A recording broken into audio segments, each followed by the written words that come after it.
Hello, everyone, and welcome to another episode of L-Moe's World. I'm your host, L-Moe, and today we're going to talk about this microphone right here. This one. Well, mainly because it's the only one in the room, other than laptop, and we all know how those go. It's the Blue Yeti microphone, and I've seen a lot of reviews done on these, and it's a USB mic, so you can plug it into a laptop and you can plug it into your video game systems or computer, do whatever you need to do for streaming or for videos and just overall audio. My point being, though, is I've seen reviews of these and I've heard a lot of complaints about them, and I don't understand why. It sounds great to me, but I picked this microphone, up on Amazon for, I think it was $160. Around that. I will post a link in the description below so that you, if you want one, can look into getting one too. Now, this microphone by itself will run you $100 at Walmart ish. 100-ish. Could be 110, 120. I don't really know, but I know at Walmart it's around that. But you only get the microphone, and you get this metal base that it comes with. From what I've heard, they're horrible. The stands are horrible. Okay, but if you pick out this package on Amazon, it's the microphone, the stand, the shock mount, the pop filter, and this really long cord connects to the headphones. Now, like I said, there is a USB microphone cable also that comes with it. Now, that is a mini USB.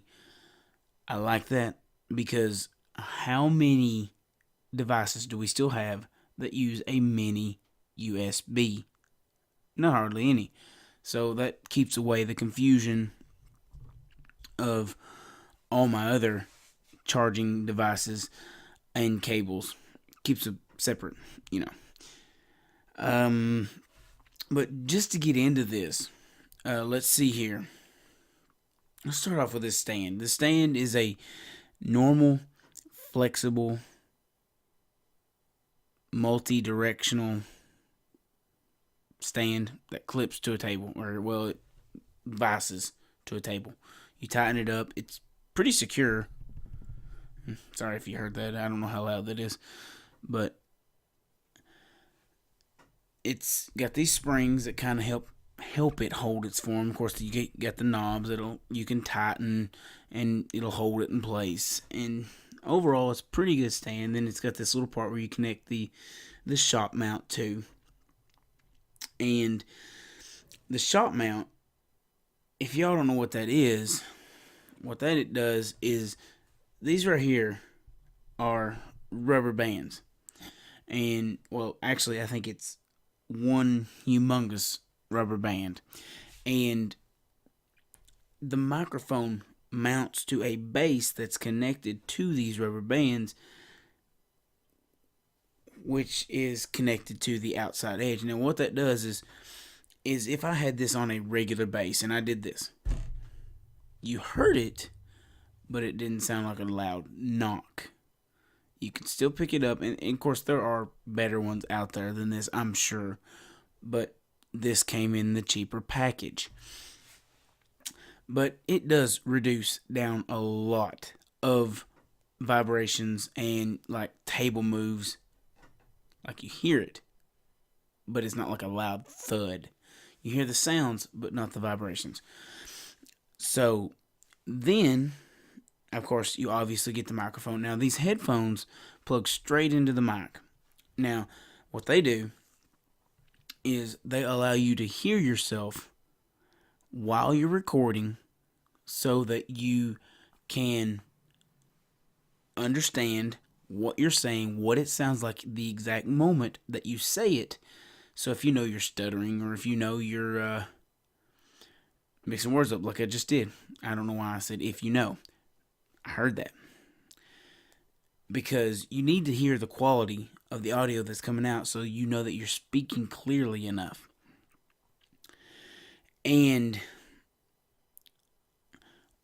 this microphone has a sound card in it. Now what that does is it tells the computer what to do as soon as you plug it in, and it also allows you to set it up that when you plug it in, it overrides the sound card that's built into the computer and allows all the sounds that are on the laptop to come through the microphone and go out your little earpiece. So if I was to get a Facebook notification on my laptop, I would hear it right here. I don't know if y'all would hear it here. I don't know. I don't know if y'all would hear it, but I know I would. Now, back to the equipment. This is the last thing I got to talk about. Other than the microphone, I will get to the features and stuff of the microphone, but this right here is the pop filter. Now, if without this, you have your P's and your T's that tend to have a rush of air, and sometimes your S's have a rush of air. Excuse me. Whew, keep burping.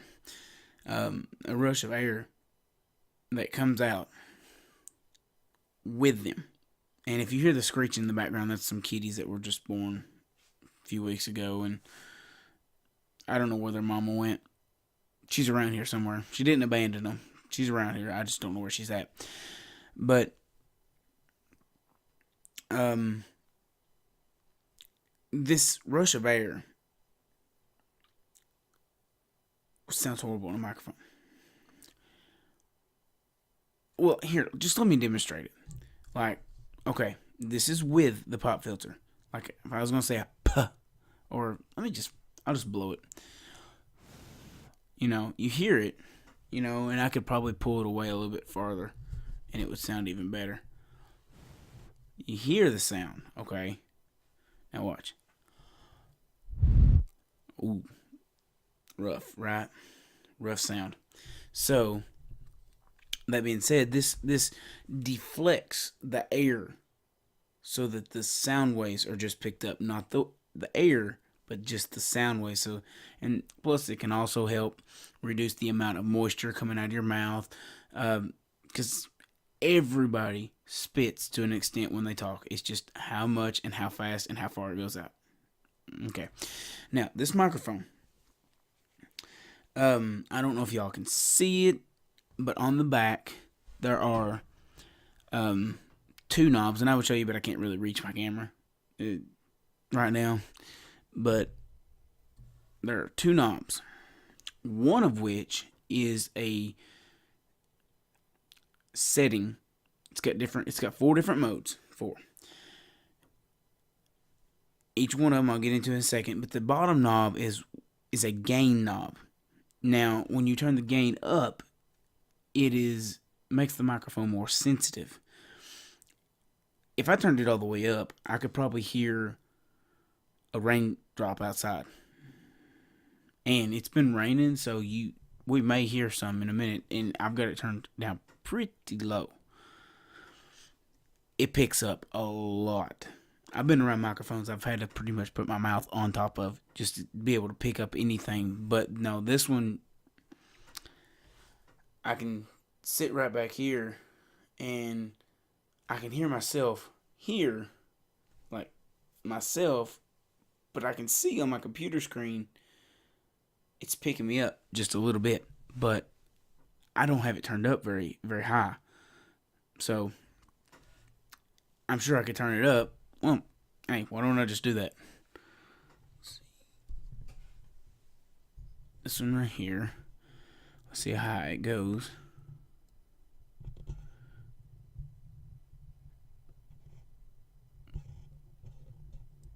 Is it the right one?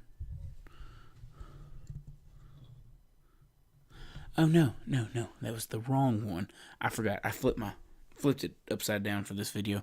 Well, technically it's right side up, but I flipped it anyway, so I got confused. Let's see. Okay. Tell the difference. It's horribly loud, ain't it? Wow. But see the difference? I can be all the way back here and it picks up. Really good microphone. But with that, you also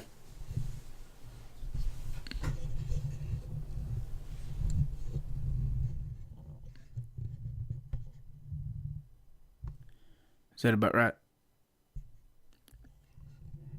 Yeah, there we go. But with that, you pick up a lot of background noise. If there is a freezer like I got here in the basement, deep freeze, if it clicks on, it'll be overly loud in your ear, and well, your ear too, and it's not worth it. If you're especially if you're just doing a little podcast or a little video or a little live stream, because then everybody's gonna hear that and it's just gonna get on their nerves and they're just gonna click off of it.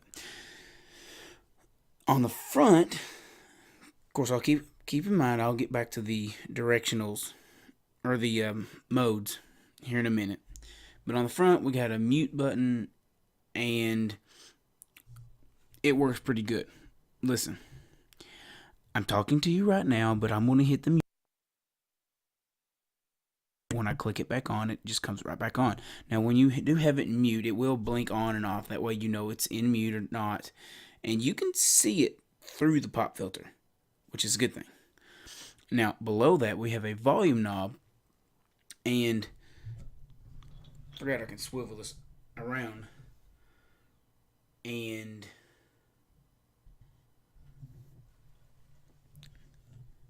you barely heard me, didn't you? Yeah, that's because right now I got it in cardioid mode, and I'll get to that in a second. But this volume button right on the front, it controls the volume that's going to the headphones, so you ain't blasting your own ears out. Which is kind of a nice feature. But the modes, you have cardioid mode, which is basically taking everything halfway in the microphone and forward. It's here up towards the front of the microphone. Excuse me. Now, the other modes are bidirectional, stereo, and there is an omnidirectional one. Now, the cardioid, like I said, is everything in front of the microphone. So if you're back here and you're trying to talk directly into it, it's going to catch the echo. It's not going to catch it very good. It will catch it, but not very good. The bidirectional one is for like you got a podcast or you got a video with two people and both of you's talking to the microphone at the same time. You would want that to pick up both voices evenly, and if you didn't want to use another mic. Now, the omnidirectional one is mainly for like groups. Like you have a group chat and you want to stick it in the middle and just everybody speak into it. It picks up all directions. And then you got the stereo. Stereo basically, I'll switch it to it. And if you have headphones in, it really works with headphones. So I'll switch it to that real quick.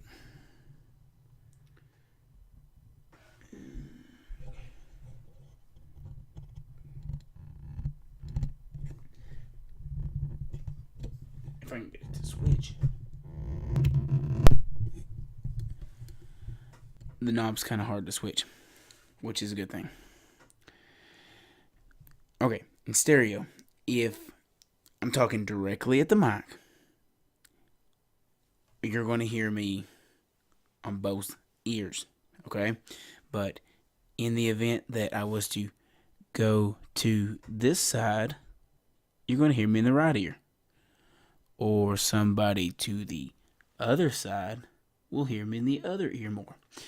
And what that does is it allows for a lot of music, and it helps. I'm probably never going to use it, but if I do, it's there. I'm going to switch it back real quick. Sorry for the noise. Ow. It hurts my ears too. Okay, I'm back. Ooh. Some audio waves on that one. I didn't look at it the first time. But overall, I love the microphone. I don't understand a lot of the reviews of it, but then again, I'm not an audio person. And I'm not a sound guru.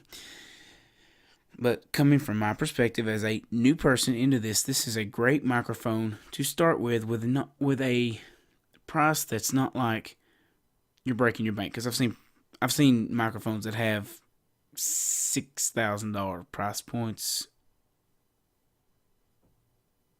No.